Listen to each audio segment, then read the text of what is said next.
¿Qué lectura le han dado ustedes, particularmente a este allanamiento que llevó a cabo la Fiscalía el día de ayer a la Federación Salvadoreña de Fútbol, Marvin? Me decías algo extra cámara, que no es nuevo esto, ¿no? Digo, en cuanto a la indagación que se estaba haciendo. Bueno, es decir, digamos, el fútbol salvadoreño, que debería de ser, digamos, lo mejor que tenga el país, porque es el deporte rey al que llena los estadios y es el deporte de las mayorías, ha sufrido históricamente por esa mercantilización del deporte, ha sufrido actos de corrupción a todo nivel. No es la primera vez que la Federación Salvadoreña de Fútbol se ve involucrada en actos de corrupción, no solo a nivel nacional, sino que también a nivel nacional. Recordemos el caso de la FIFA, que fue intervenido por Estados Unidos a raíz de ciertos actos de corrupción que involucró a la CONCACAF. Que parece ser que FIFA no acepta que los estados se metan en la administración de esa cosa que de alguna manera Estados Unidos hizo cuando procesó a todos los involucrados en la gran corrupción de FIFA para, por ejemplo, dar la sede de Qatar, que es el mundial de este año, y que cuando hemos leído cómo se hizo todo ese proceso para asignarle a Qatar, es una gran sinvergüenzada que hicieron un montón de directivos de FIFA para otorgar eso. Bueno, entonces no es de extrañarse que si eso pasa allá, pues igual aquí hay que investigarlo.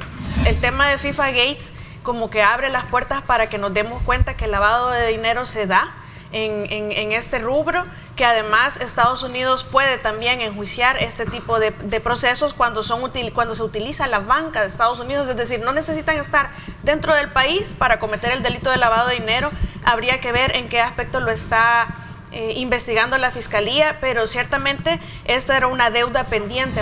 Para mí me parece que esta situación va a poner un antes y un después, porque en nuestro país no ha sido como un santo grial estar con la Federación Salvadoreña. Estuvo el caso del expresidente Juan Torres, también, que fue investigado por eso, y la gestión del 2008, en donde se valoró 1.2 millones de dólares también por pagos indebidos que se coronó. Entonces, en estos casos que se apuntan al manejo administrativo, no solo va en robo o en algún falco a la federación, sino que va más a procesos amañados. No se ha definido legalmente si los clubes van a ser clubes sociales, deportivos, sin fines de lucro, o van a ser alguien el dueño de esos clubes. Que ese es el punto también bien medular cuando te vas a ver a todo lo que conforma la Federación Salvadoreña de Fútbol.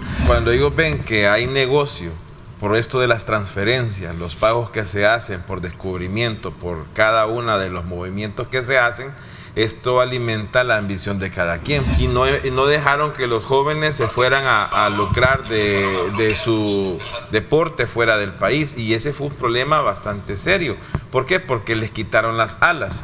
De ahí estarles dominando, por ejemplo, en el béisbol, que no se toca mucho, se venden a los muchachos. Tenemos como una cantidad mínima jugando en las ligas de desarrollo de las grandes ligas, en Padres de San Diego, por ejemplo, que no sabemos al final quién hizo el negocio, cómo va esto, y no se controla. Entonces todo esto nos baja a nosotros en la calidad internacional a tal grado que cuando ustedes ven canales importantes de deporte, a nosotros se nos trata como una liga semiprofesional. ¿De quién es la selección nacional del Salvador? Eso son cosas importantes. Pero ese es un gran dilema, Mario, ¿verdad? Porque por los mismos intereses. Es que allí es donde está, digamos, a veces la corrupción. Si hay algo, fíjate, que une a los salvadoreños, es precisamente la selección nacional. Nosotros en San Miguel tenemos un dicho, que el único que le puede ganar al Águila es la selección nacional de El Salvador, ¿va? Entonces cuando hacen partidos... O el Firpo le ha ganado. No creo que es el Firpo, perdón. Y no digamos mi querido vencedor, pues que al final no... Mira, y ahí está el resultado de lo que estamos hablando, de cómo grandes equipos surgen, pero no pueden mantenerse en la palestra, porque al final no tienen... Es producto de la misma administración, es producto del mismo desarrollo. De hecho, es que también hay demasiada corrupción es que que no ha sido desvelada. Yo creo que hace falta hacer como un estudio quizás en los patrimonios. Se está viendo las cosas con una mentalidad fría y como debe de verse, con responsabilidad. Ahora se está viendo esto con cabeza fría. Quiere decir que es el momento, hoy que se tiene la correlación en la asamblea, que ya se va tratando de hacer algo por la federación para que tengamos otra forma de verla. Cuando viene el frente, le apuesta muy bien a la masificación del deporte, pero olvida la parte competitiva. Entonces no logró el equilibrio y además se multiplicó la corrupción a nivel de federaciones de una forma ofensiva. Entonces ahora hay un equilibrio entre la competencia internacional y la masificación del deporte. Lo que hace falta es el impulso para que verdaderamente tengamos atletas que puedan vivir de eso, de ser atletas, y que sea una realidad. Sí. El INDES debería de reconsiderar la implementación poco a poco, porque también el otro problema es que no hay profesores de educación física. Entonces hay que prepararlos. Obviamente cerraron la escuela de educación física. Claro, hay que comenzar a prepararlos. Pero, digamos, los colegios privados podrían comenzar, ¿verdad?, que tienen recursos aparentemente, a empezar a dar esa materia. Pues. Uno de los factores que ayudan positivamente es el deporte, porque la energía se descarga, violencias incluso se descargan en los deportes. Es incluso un estrés positivo. Así, ¿no? es, porque por ejemplo el taekwondo en Corea es un deporte nacional, es el deporte nacional por excelencia, es obligatorio con ciertas regulaciones. Y en China, por ejemplo, el Kung Fu es el obligatorio. En y eso, Rusia el ajedrez. Así, pero bien, aquí lo que se tiene que hacer es entender que tenemos que ayudarle al país de estas formas. Y si no tenemos que sentarnos, yo entiendo que es barato 2 piedras y una pelota de $1 para jugar fútbol, ¿verdad? Pero también es barato como lo hacen el Tai Chi, como lo hacen en China. Barato también es el Kung Fu. Un montón de cosas que se pueden hacer. Hay que retomarlo y es el momento que estamos haciendo. Es que en el caso del fútbol es el deporte que más recursos tiene. Correcto. Es el deporte que más puede generar ingresos. Es decir, y los resultados no han sido lo que la gente espera. Al menos 4 hombres, entre ellos, 4 personas, entre ellos el hijo del expresidente de Honduras, Porfirio Lobo, fueron asesinados. Qué cosa más, digamos, peliculesca, ¿verdad? Cómo entraron, cómo los bajan. Qué situación más. Entiendo que tres la de presidenta, los 4. La presidenta, solo corono esto, la presidenta de Honduras dijo, Xiomara Castro dijo, esto es lo que ha venido gobernando siempre este país por muchos años. Correcto. Es que vamos a ver, tienen la palabra lo que vimos en ese video es impunidad. Es un ajuste de cuentas. Sí, entiendo que de esos 4, cuando uno ve el video, eso se llama desembarque, en la forma que lo hacen, y el desplazamiento, eso se llama de diamante. Eso solo lo enseñan. Eso no es que a alguien se le ocurrió y que, hacerlo ocasionalmente y si sale, qué bonito, lo vi en Fuego contra Fuego, ¿verdad? Y yo soy Val Kilmer, ¿verdad? No. Eso es algo aprendido porque se ve con no solo entrenado, porque ahí se ve la forma de desplazamiento, cómo camina. Yo he visto a gente que aquí dice que enseña disparo y camina como que es chapulín saltando. No, esos no. Esos caminan ese caminado se llama forma graucha, así se llama. Sino que vuelven a caminar de esa forma que se llama graucha. Bueno, los gringos le bautizaron así. Se va caminando y de repente, cuando ellos se van y recogen al individuo, lo hacen no porque les interese la vida, les interesa que no haya una conexión con ellos. Entonces eso le dice a uno que eso es planificación y que, como le dicen aquí en El Salvador, el mandado fue hacia ir a eliminar a esas personas.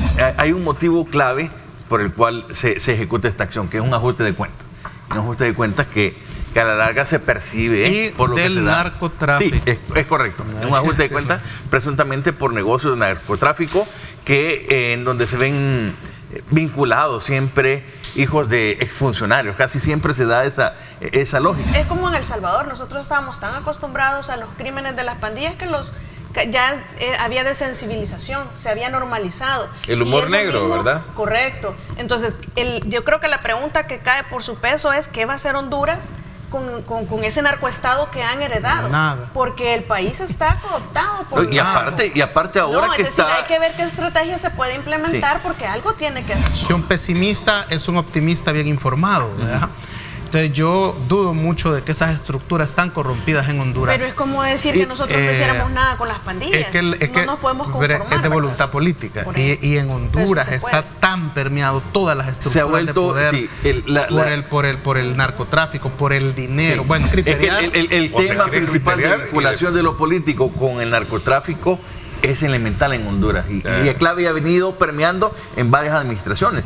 Y el punto es que la sociedad hondureña, por cultura, es muy tranquila, no está expuesta a denunciar ni a proclamarse ante este tipo de fenómenos. Entonces, por eso es que se maneja muy a nivel interno y solo cuando se dan estas situaciones es que se alarma un poco. Que por el bien de los hondureños lo más optimista, fíjate, que coincido yo con algunos colegas analistas de Tegucigalpa, es el hecho de que Xiomara Castro solo tiene 4 años para ejercer la presidencia. Ella ha anunciado que no va a usar esa acción de la reelección que utilizó Orlando Hernández, o sea que va a entregar el poder. En 4 años eso no se puede cambiar. Todavía hay personas que se resisten a creer que estamos en una guerra, que el régimen no es necesario, que es una simple retórica gubernamental y que las leyes que tenemos son suficientes para atender el problema en el que nos hemos encontrado por años y nos continuamos encontrando. Alerta es como la palabra sagrada para estos elementos que andan en la calle. Alerta y seguridad, es decir, no pueden distraerse ni un solo momento y no pueden obviar la seguridad que les puede permitir salvarles la vida un chaleco antibalas. Que hay que cambiar la visión, la estrategia y estar más alerta. Y el tema del chaleco de seguridad yo creo que no debe ni siquiera de discutirse. Es correcto. Si bien se han debilitado, en este caso, las estructuras, pero siguen teniendo fuerza. Y estos ataques son mensajes claros para la fuerza de seguridad de que todavía están presentes. Fuerzas de seguridad o los planes de seguridad deben replantearse en el sentido de que si bien se tiene una valoración que a nivel de la zona urbana se tiene un control más que todo de estos procesos, pero donde más se debe enfocar estos nuevos planes es en la zona rural, porque es ahí donde se están viendo este tipo de acciones, este tipo de ataques y donde se deben replantear las estrategias. Estamos de acuerdo que las pandillas están mutando, ¿verdad? Pero decir que ya tienen la capacidad de emboscar, ¿verdad?, a la policía y al ejército, habría que esperar que se den más casos para saber en esto. Ahora, para no ver esto, y si es así que están mutando, la inteligencia policial y la inteligencia militar debe de adelantarse a estos casos, ¿verdad? Entendería yo que lo que pasó en Chalatenango no era una operación que estaba planificada, sino que era un patrullaje normal donde se topan con esta horda de los terroristas y les disparan. Entonces, cuando los ven, reaccionan y les disparan. Entonces, habría que hacer un detalle quizás más de estrategia militar, de ver qué es lo que está pasando. Y obviamente aquí tiene mucho que ver la inteligencia militar en esto. Cuando nosotros estamos hablando de guerra, de pandillas, estamos utilizando un término amplio, porque la guerra es beligerancia entre dos países o una guerra civil, como se conoce, cuando hay sublevación de la parte no contenta con los gobiernos. En este sentido, cuando se está frente a lo que es el grupo pandilleril o la delincuencia que se enfrenta a un gobierno, a un Estado, nosotros estamos frente a una situación delincuencial, una situación criminal. Pero si el Estado, a través de su gobierno, le da el término de guerra, debemos de entender que no es que son un ejército, sino que es amplio sentido de la palabra. Esto quiere decir que se les está haciendo frente a exterminarlos. Cuando decimos de que ellos han tenido plan A, plan B e incluso plan C, cuando se les ha desbaratado esto, me refiero al plan A, es el normal que teníamos, el plan B, cuando utilizaron a los que estaban en retiro, que eran muchos merolicos que andaban en la calle, que se pasaron a cobrar renta. El plan C fueron las esposas, las amantes, las novias, que estaban solo recibiendo y son las que están controlando todavía algunas extorsiones, las famosas abuelitas que ellos utilizan. Ahora están en el plan que se están reorganizando.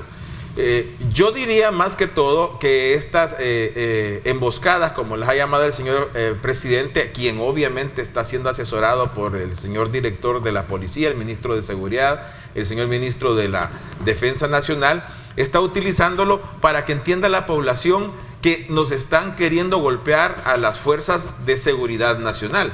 Y eso, como término, para que lo entendamos la población simple como su servidor, está correcto. Están reutilizando los tatús que nunca se destruyeron en el norte del país, llámese Chalatenango, llámese Metapan Santa Ana, llámese Morazán, llámese La Unión, allá por Polorós, Nueva Esparta y todo eso. Eso es lógico. ¿Por qué? Porque ahí están las situaciones y no se llega o cuesta llegar.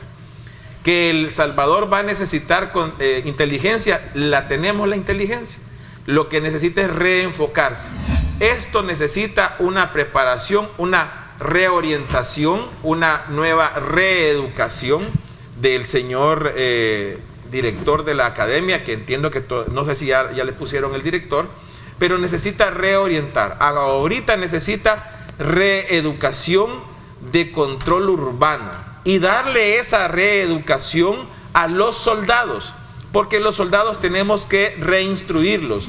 Es un llamado siempre para que los planes de seguridad estén en constante actualización, en el sentido de que valoren las formas de cómo están quedando actualmente las estructuras y cómo se va a actuar ante estos procesos. Que claro que fue una visita muy guiada, en el sentido de que fue muy turística. Sí, a ciertos aspectos se valoran más con reos de fase de confianza. Es decir, hay lugares en donde se ve el desarrollo de los internos en fase de confianza.